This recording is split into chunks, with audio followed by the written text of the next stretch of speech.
The Italian Wine Podcast is the community-driven platform for Italian wine geeks around the world. Support the show by donating at ItalianWinepodcast.com. Donate €5 or more and we'll send you a copy of our latest book, My Italian Grape Geek Journal, absolutely free. To get your free copy of My Italian Grape Geek Journal, click Support Us at ItalianWinepodcast.com or wherever you get your pods. Grazie mille.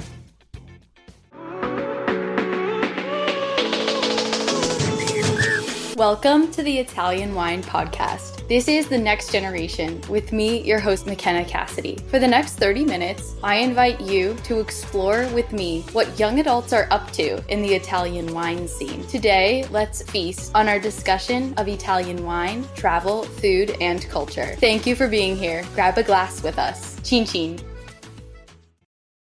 Hello, everyone. Good morning and welcome. I'm here with Julyana Fiorin, and we are going to be talking about Italian wine and its connection with the media and with Brazil and with Friuli and all of those interesting things. Welcome, Julyana. Thank you. Thank you, McKenna, for inviting me. Thank you for having me on the podcast. I'm so excited that you're here, and it's going to be a real treat. So just for everyone's context, I'll introduce Julyana, and then we'll get into our discussion today. So Julyana is a law graduate. She began working with the importation of construction products in 2017. And then in 2020, her family founded Vinos, which is an e-commerce and wine importation business. And in 2020, the same year, she was selected for the Origini Italia program, which is with the Italian Trade Agency and Friuli Venezia Giulia to promote the business of the Friuli region. And she is a link for them in Brazil, which is so cool. In 2021, she did the Italiana Sommelier exam, and she has been sharing her passion for wine and her journey as a sommelier on social media. So, Julyana, we would call you an influencer. She has 65,000 followers on Instagram and 150,000 on TikTok. So it's cool because we'll get to talk about the next generation, which is why we're here. So welcome, Julyana. Amazing. Thank you. You're welcome. So would you just share with our listeners kind of where you're calling in from today and what you're up to these days and how old you are, if you're willing to disclose? Of course. So I am 29 years old. Right now, I'm actually in Venezuela, escaping from the Italian cold of the season. Yes. A little bit of Caribe doesn't do bad for no one, right? So I'm here. And yeah, so those days it's kind of slower in the wine business to the sense that we are not importing as much on this season. So it's just kind of more chill. But the content never stopped, right? So we're just producing a lot more. And yeah, we're just focused on this right now. That's awesome. Cool. Thanks for sharing. So your job is a mixture of posting on social media and importation for your family's company. And does it involve any other details too? Yeah, so I am kind of a wine hunter. So I go around, I travel all around trying wine and trying to find the next amazing wine to bring to Brazil. And then I do also, because I have this background as a lawyer, all the documentation to enter Brazil, which is kind of very bureaucratic. And then after that, I just started sharing a lot of my experiences online, I guess. It's kind of a different life, just like you don't see a lot of people my age doing what I do. So I just started sharing and it started to grow very fast. I wasn't even expecting for it. And then became a huge part of my job as well. So yeah. Did you meet wine when your family started importing wine, or did you meet wine when you were younger? How did your relationship with wine begin? So my dad's family, they are all Italians. They were from a Italian colony in Brazil. My nonna used to put wine on my dad's sippy cup. Oh. Yeah, with water and sugar. So wine has always been around. It was always something that was around in my family. We had this very close contact with wine with a very young age, of course responsibly, but and it was always around. And of course, when you get older and you get to experiment, and even though when you move to Italy, it becomes way bigger because you can enjoy this culture that is very strong on wine. and it's impossible not to fall in love with wine. Did you go to Italy growing up, or was there like a first time you went that you remember it, or you went when you were younger because your family's from there?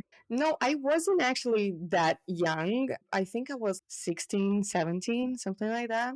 And I went to Rome the first time, nothing to do with my family, but it's just like a super experience. Italy is just magical. There's a quote of someone saying like, "You can have the whole world if I can have Italy." Yeah, I agree. You have everything when you have Italy. Yeah. Oh, that's beautiful. Thanks for sharing that. So when you started on the social media, like how did that begin? And I'm wondering like the timeline of law school. Did you start being on social media like after you became a lawyer or during? How did that work? Wow, so the social media part is very, very recent, I would say. I graduated from law school on 2016, so that was some years ago. And then I started sharing more when I entered the ICE Sommelier course in Italy because I found it like so incredible. And I didn't have a lot of people to share it with because like in my little world, I didn't have that many friends my age that would talk about wine, like that would spend hours talking about, I don't know, fermentation and these details. So it's kind of like a learner on it. And I just thought, like, but this is so interesting. I'm sure there's a lot of people that would like to see that and would like to understand the insides of the wine world. And then I started sharing like March this year.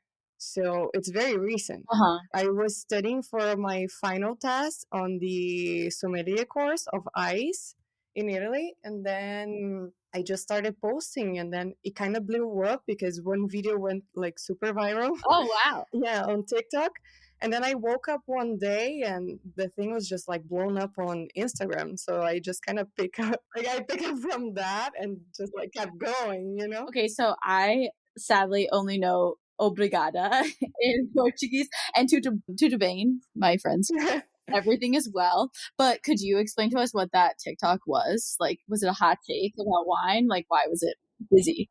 I cannot explain to you why, because these things are like, it's funny, but I took one of the most sold wines in Brazil and I did like a review of the wine as a sommelier, like pointing like what it felt to drink that wine. And it was like a very, very low quality wine. And what happened is my main objective on this was to explain to people why this very low cost wine costs that low is because it's a different type of grape and everything. So I wanted to introduce people to the world of fine wine, kind of setting apart what is this type of wine that they are usually drinking to fine wine. Uh-huh. And I felt like it just got like to curiosity, and as well because it came from someone that was so young, to the sense that you don't see a lot of influencers, at least in Brazil, that are my age talking about wine this way in a very modern way. So I think it was a mixture of these different things, like something that was very known with a different face saying it, and just like in a curious way where people didn't know about it. So I think it was like a mixture of those things, but I cannot tell you exactly why. Are you enjoying this podcast?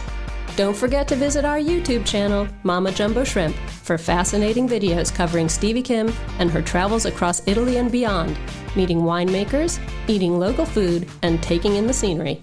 Now back to the show.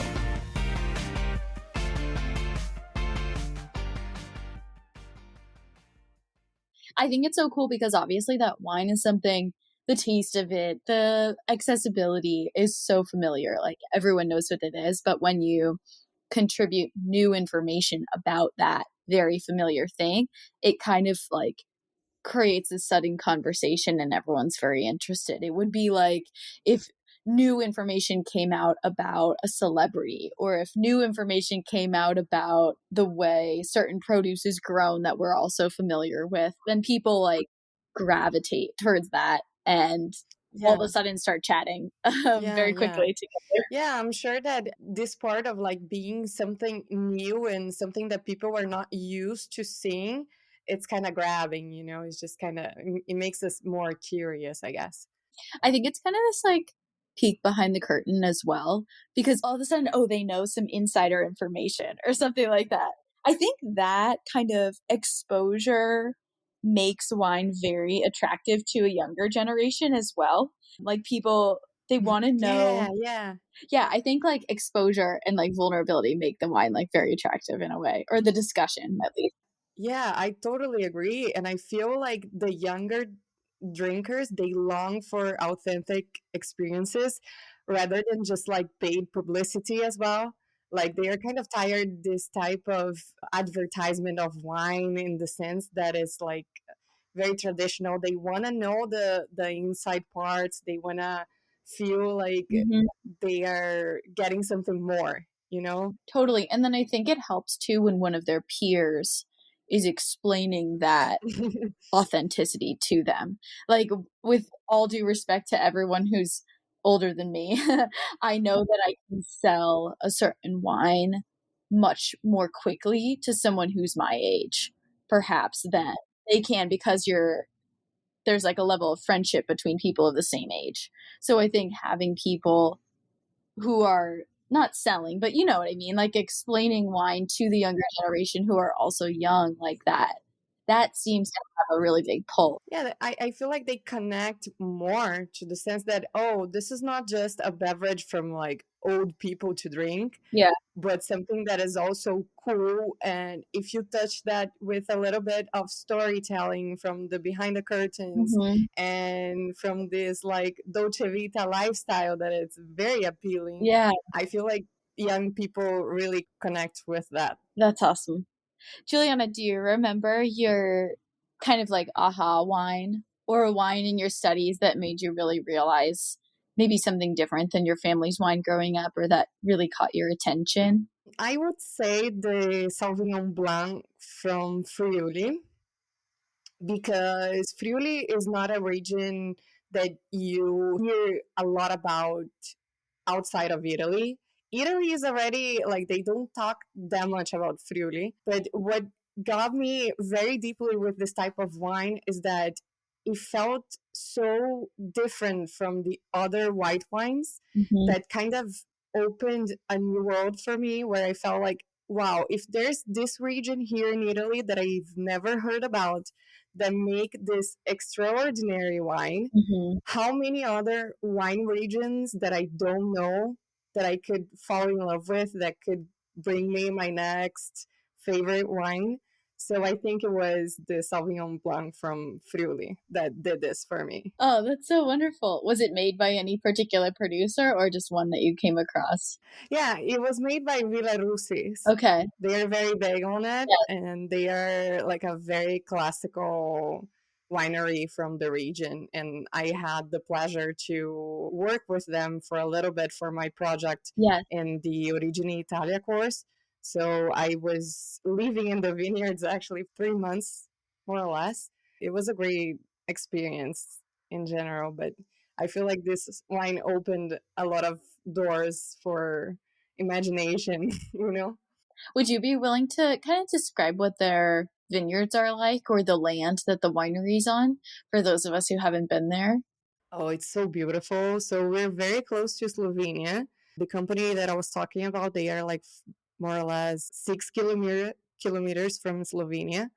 And you have a lot of slopes and like the daylight there is just amazing. And I don't know, there's this kind of allure to the scene where just like different from other places in Italy, so particular. You have a very big mixture of different influences from Slovenia, Austria, all at the same place. So it's very particular, but it's so pretty, so pretty.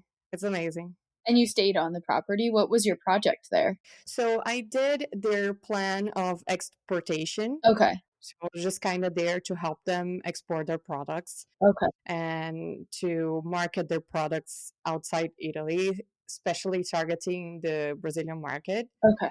and yeah, how to sell their wines abroad. That's wonderful. Yeah, Villa Ruiz is a highly awarded winery, and is it all Collio Doc? Yeah, yeah. Okay. Cool. And then what other wines were they making besides like the Sauvignon Blanc? Oh, they do a lot of wines, all still wines. So they do Malvasia, they do Ribolla Gialla, Mm-hmm. they do Merlot. The Merlot is very famous there. Cabernet Sauvignon as well. And the Pinot Grigio probably too. Yes, of Yay. course. Yeah, That's yeah. beautiful. Cool. Thanks for sharing that. I was curious, do you feel like for the young people that you're talking to in wine, do you think that an experience in the vineyard is, or of the vineyard, at least knowing what a vineyard looks like, is important or critical for understanding wine? Or do you think that's not necessary for becoming a new friend of wine? I think it's if you have the opportunity, you have to do it. Mm-hmm. I mean, I feel like you can understand wine way better when you go to the vineyard because you understand the process, you feel the land, you feel the terroir. You have the opportunity to have people that work in the wine describe you that wine. And I feel like people, when they go to the vineyard, they become kind of ambassadors for that wine, you know, because that's an experience that imprints you with joy and with knowledge of the process that is making wine. So I feel like that's a great way to engage people. And you know that in Friuli, talking about like younger generations and visiting vineyards, they have actually, I think this is all across Italy, they have this event called Cantine Aperte, Okay. where you can grab a glass of wine and you go around so many vineyards tasting wine and doing like little express tours, and you can go to as many as you want in a day. That's So this is wonderful. it's a very, very fun activity, and I feel like if a tourist is there around this time, that's a thing you want to do. That sounds like anyone who was in that area would want to do that. That's a great model. Yeah. So it's like a wine. Do you have to drive yourself around, or as long as you get to every winery, you have your glass you can taste? Yeah, yeah. As long as you can get to every winery, you can taste. You usually need a friend that doesn't drink or drink like very little. Like usually the sommeliers are like used to actually spitting the wine and not actually drink it. So maybe grab your sommelier friend to drive around. But yeah, you go to all the wineries that are included in the program there, and that's an amazing activity. That's awesome. And then you get to see the different sets, like types of hospitality. It's kind of like when you go to a concert and then you're a massive fan of that music after the concert, or you've been shopping online for a brand forever, but you finally go into the store and the sales consultant, you have like a really good experience there. And so like making a connection with the wine by where it comes from, if you have the freedom to do that, is really special. Yeah, you feel included and you feel like you have this insider insight that we talked about before. So, Juliana, I know all the listeners today are like pretty excited to hear your perspective on young people and wine, like we've been talking about. But I was wondering, what are some of the hottest takes that you've had about wine that you felt like have been really fruitful for making new friends of wine? Maybe that first TikTok, but also like I'm sure there's other videos where people have been like, whoa, hot take, but then you also saw a lot of interest afterwards. Mhm. So I feel that they get very engaged as well on the how to approach wine. So they are very curious on the temperature, on which glass you put on. So in this how to that is not actually super well known if you're not like in the wine community, I feel that they get very curious Right. because okay, maybe I haven't had the super close approach to wine until now, Mm-hmm. but if I'm going to do it, I want to do the right way. Mm-hmm. So they get very curious on this things about like pairing, on the glass, on the temperature, on which wine to choose. I think this is a big theme as well because they sometimes they don't have enough money to spend a lot on one single bottle of wine, but they want to choose very well since they have to make a choice. I get questions sometimes of people like, well, what do I order? And it's probably interesting you answering this question. Do you ever feel like you have to pair it to Brazilian food for them? I was Yeah, curious yeah. because Brazilian food is different than Italian food. I feel like pairing with Brazilian food is a little bit harder because we use a lot of spices and there's like an outstanding amount of different flavors in one dish. And I think this is a little bit harder to pair when you compare to the Italian cuisine, which is amazing because the ingredients are super fresh, super local, but you don't have like this fight of flavors going on. So you can do like more assertive wine pairings comparing to Brazilian food. Do you think that Friuli wines have the opportunity to pair very well with Brazilian food since you're involved in that importation? I think, yeah, you can use like Friulano, for example, which is a very dense wine, the Ribolla Gialla as well. Like when you have those wines that are very potent, you can pair them very well with like this very flavorful dishes. That's fabulous. What's your favorite Brazilian food? Right now, since I've been living in Italy, I just kind of long so much for a churrasco. A girl just wants her meat, you know? Yes. So, yeah, I feel like this is the food that I miss the most, let's say. Okay, that's good. And when you're drinking wine, what wine? It doesn't have to be Italian wine. What wine do you drink with churrasco? I love to pair it with Brunello di Montalcino. Ah! Yeah, I feel like it's an outstanding pair, especially because you have like all these fatty parts of the meat with the structure of the meat on the grill, you know. So I feel like it's an outstanding pairing. That's wonderful. Even like a Reserva with that would be awesome. Yeah, yeah. Yeah. Last week, I was in Montalcino for the Benvenuto Brunello on premiere release of the 2019 Brunellos. And I can just picture how nice that would go together. I went to an event last week as well that they had the preview of the 2019, and they are super excited because it was a great vintage, and I just can feel the outstanding future and with all the pairings that we can do. Just think about churrasco. It's amazing. And I think like our continued excitement about wine will really help the younger generation or our peers get excited about wine as well. Because if we were lukewarm about it, then they wouldn't have any excitement about it. But if we are providing a perspective of enthusiasm and joy and creativity, specifically through videos like TikTok and Instagram, I think that's a great way to just reach people. Yeah, yeah, for sure.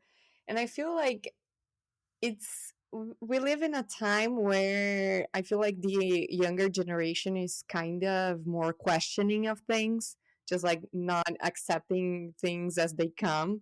So when you provide them like this shared experiences online about like the joy of savoring wine and life at the same time, they just kind of feel the overwhelming excitement that we have, and Yes. they just like want to get on board with it as well. Yes. I noticed some people too, you're right. They do question everything, but they don't voice their questions. So it's like you either have to assume what questions they're asking or they'll voice the questions but only privately so that there's no opportunity for embarrassment. So it's kind of like as an influencer or a consultant anticipating what questions they might have, that's like also our job. Yeah, and also because sometimes we have like this closed vision about the inside, and sometimes we have to open up ourselves to think as an outsider. Like if I knew nothing, what I would be more curious about, like what I would like to know. And then when you think about those questions that sometimes they make, but they don't want to verbalize it, yeah, you kind of connect to them because this is easier to. Yeah, I agree with you.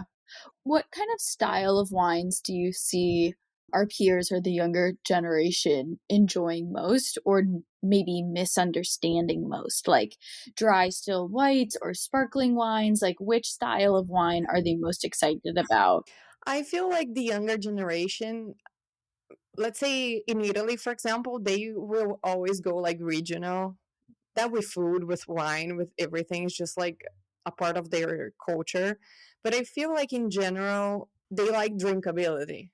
Like they don't like to think a lot about like preparing, decanting or just like figuring out, oh, is this wine ready to open right now or do I have to wait a few years? No, I feel like they want something that is very drinkable, very easy to approach. I feel like Prosecco opened the doors of the sparkling again, and it's very easy to go. You can do a lot of drinks with it as well. So Because it's intended to be so fresh and so just crisp and also relatively reasonable in price. That's a great example. yeah, I feel like this is very approachable, so it's very easy. And as well, they like still wines that are fresher. Like when you think about rossos, you think about something easygoing, like more fruit forward. And sometimes they like to explore things that are more matured and more a little bit more complicated. But I feel like on a day-to-day basis, on things that they would drink a lot more, it would be like more of this drinkable, easygoing style.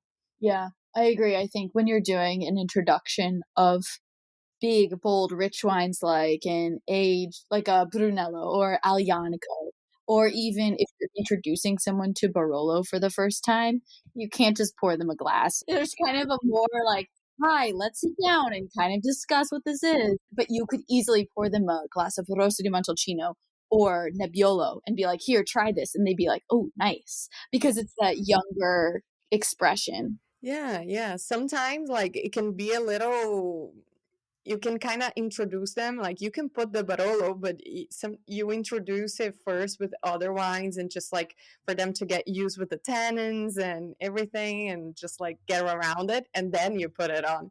Because if you start with it, it's just like, wait, I don't understand this is too much, I don't like it.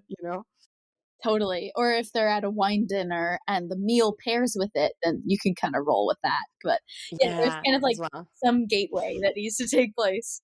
So, what excites you, Juliana, about kind of the next year, 2024? What are your travel plans? What are you hoping to post about? That type of thing. So I want to do like a little bit, take a little bit on the educational route.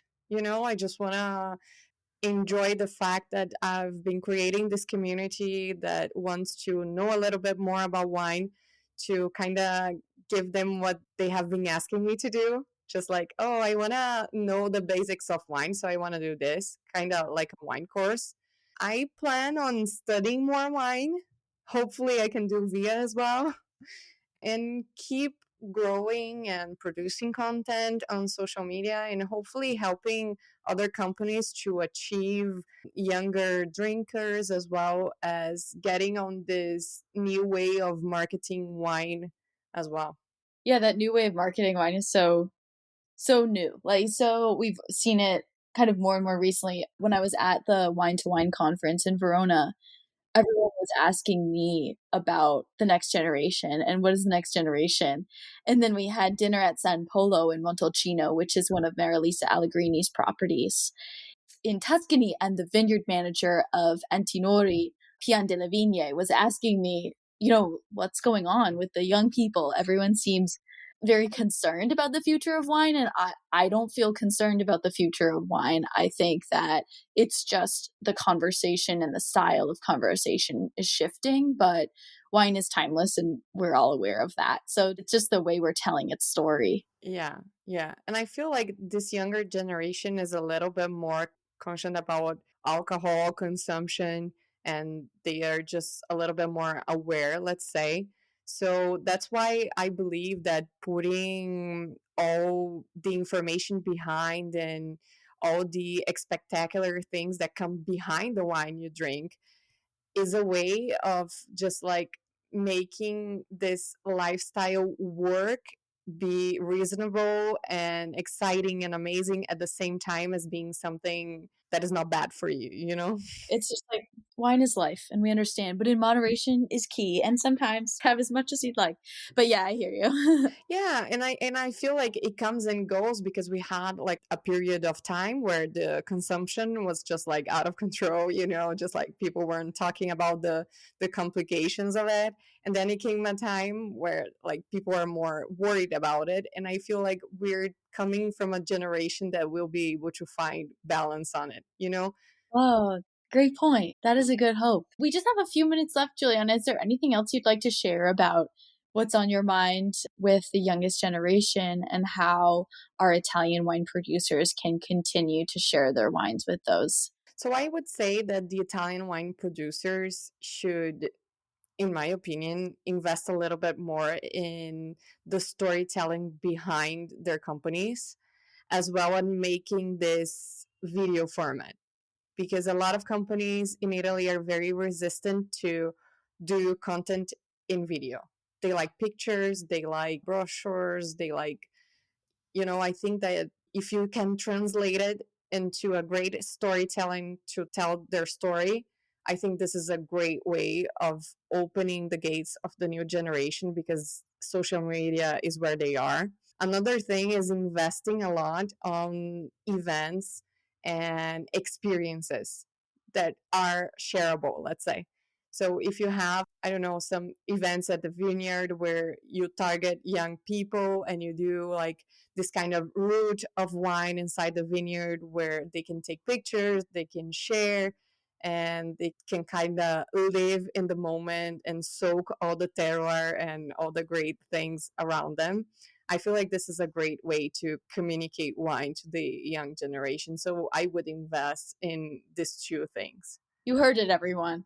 Video, engagement, experience. There was a time in university, Juliana, when I worked on a team of people who were marketing the university, and the team was called Storytelling and Engagement.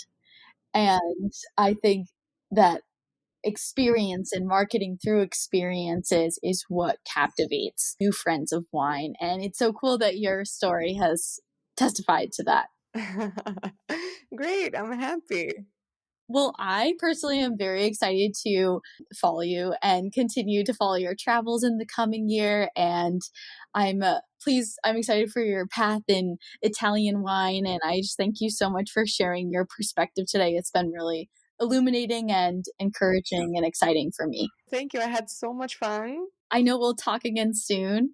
And so, Cin Cin to everyone listening, go engage online. It'll help wine survive. Salute. Salute. Tante grazie for joining me today. Remember to catch our episodes weekly on the Italian Wine Podcast, available everywhere you get your pods. Salute.